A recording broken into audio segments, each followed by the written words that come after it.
क्या कभी आपके मन में ये सवाल आया कि जब कांचली कुर्ती के नीचे पहनते हैं तो इसकी स्टिचिंग भी इतनी मेहनत क्यों करते हैं, इसको इतनी फिनिशिंग के साथ और सिर्फ इसी तरीके से क्यों स्टिच करते हैं?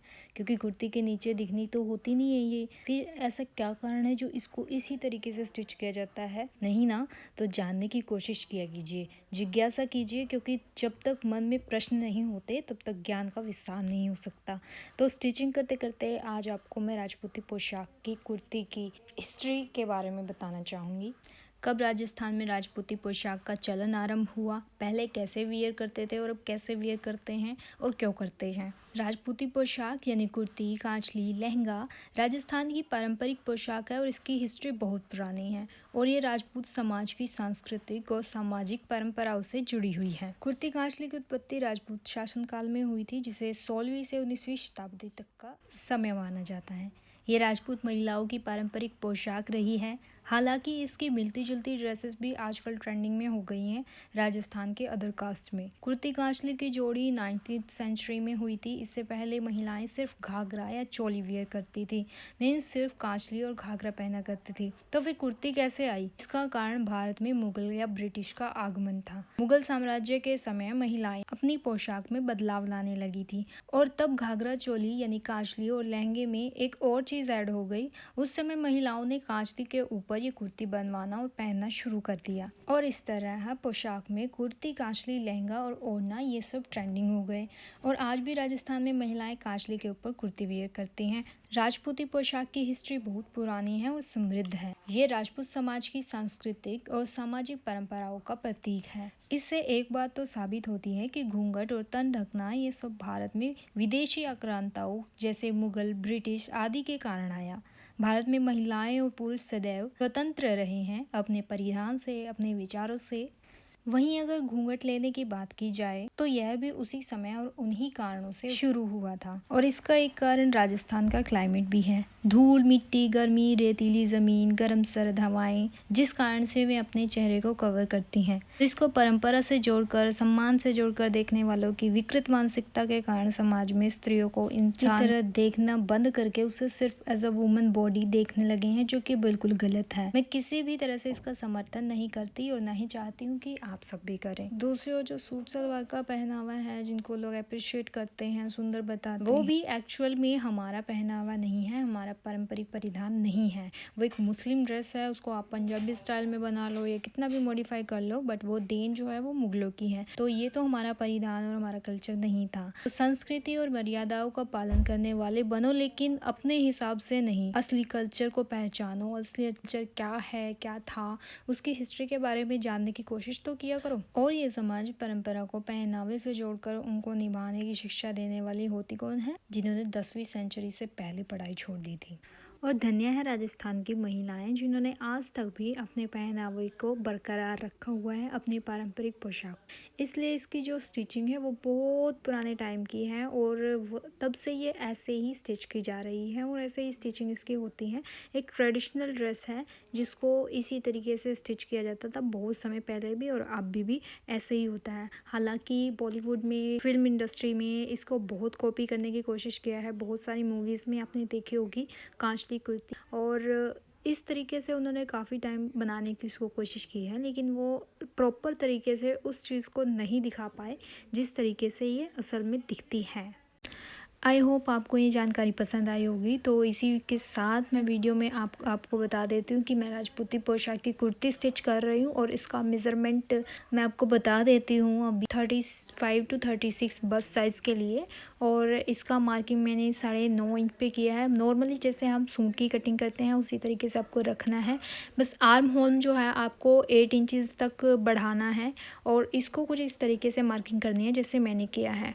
अब मार्किंग करने के बाद जो नीचे तक आपको लेके जाना है ना मार्किंग में, तो 10 इंच का आपको ये मेज़रमेंट नीचे से रखना है। आर्म होल की कटिंग करते हुए कुछ इस तरीके से आपको 2 या 1.5 इंच का मार्जिन आपको बस इसमें एक्स्ट्रा कपड़ा जो है छोड़ना होता है। नीचे से जो है वहाँ पर आप मगज़ी अटैच करते हो, इसलिए वहाँ अंदर की तरफ गहराई देते हुए आपको इसको कटिंग कर लेना है कुछ इस तरीके से जैसे मैंने कट किया है।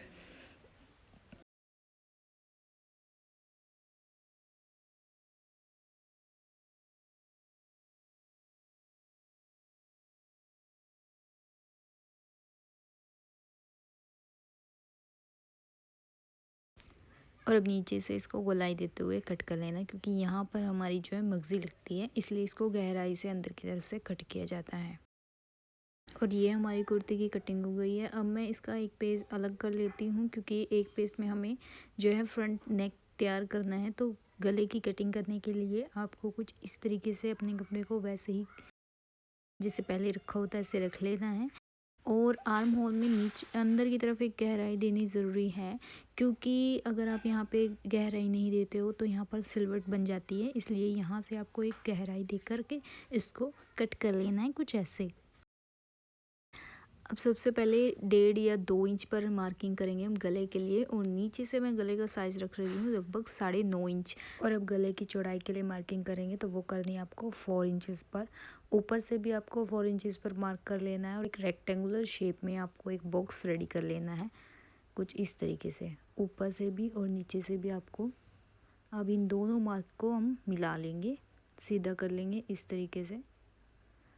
अब यहाँ से रखना है 3.5 इंच, क्योंकि यहाँ से हम इसमें राउंड शेप देंगे नीचे से कुछ ऐसे। और अब इसको यहाँ से सीधा सीधा मार्क कर लेना है, जहाँ पर आपने 1.5 इंच पर मार्क किया था उससे इस 3.5 इंच वाले मार्क को मिला लेना है, और एक राउंड शेप देनी है नीचे से, और फिर ऊपर से आपको इसको सीधे करते हुए इस तरीके से गले को रेडी करना है। ध्यान रखना है कि ऊपर से जब आप मार्किंग कर रहे हो तो वो आपने बिल्कुल सीधी रखी थी, लेकिन इसको बिल्कुल सीधा नहीं रखना है, थोड़ा सा आगे की तरफ बढ़ाते हुए इसको मार्क कर लेना। और इस तरीके की आपको गले में शेप देनी है। जब आप इस तरीके से अपना गला बनाओगे तो बिल्कुल राउंड शेप में और बिल्कुल प्रॉपर अच्छे तरीके से बनेगा। और इसके बाद आपने जहाँ पे मार्किंग की थी उसको आप कट कर लीजिए कुछ इस तरीके से, और अब खोल के दिखाती हूँ कि कैसी शेप आई है।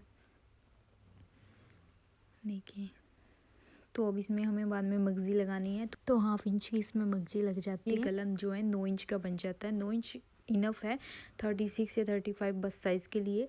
और अब पीछे से जो है पीछे वाले गले के लिए हमें क्या करना है, वहीं 1.5 इंच पर आपको मार्किंग करनी है, और नीचे से थोड़ा सा 1/2 इंचेस निशान लगा के कुछ इस तरीके की शेप दे कर के उसमें भी थोड़ा सा हम इसमें कट लगा लेंगे कुछ ऐसे। और ये जो कटिंग मैंने की थी ये मैंने की थी हमारे अस्तर पर, क्योंकि ये जो है अस्तर वाली पोशाक है, तो अस्तर पर मैंने सारी मार्किंग कर ली है। और अब इसी को हम कपड़े पर रख करके अपनी जो कुर्ती है उसकी कटिंग कर लेंगे। तो ये हमारी कुर्ती है, और इस पर जो है इस तरीके से वर्क दिया हुआ है, और स्लीव्स पर एक फ्लावर आएगा और एक फ्लावर आपको यहाँ पर दिया हुआ है। तो यहाँ पर जहाँ पर ये फ्लावर दिए हुए हैं यहीं से आपको स्लीव्स कट करना है।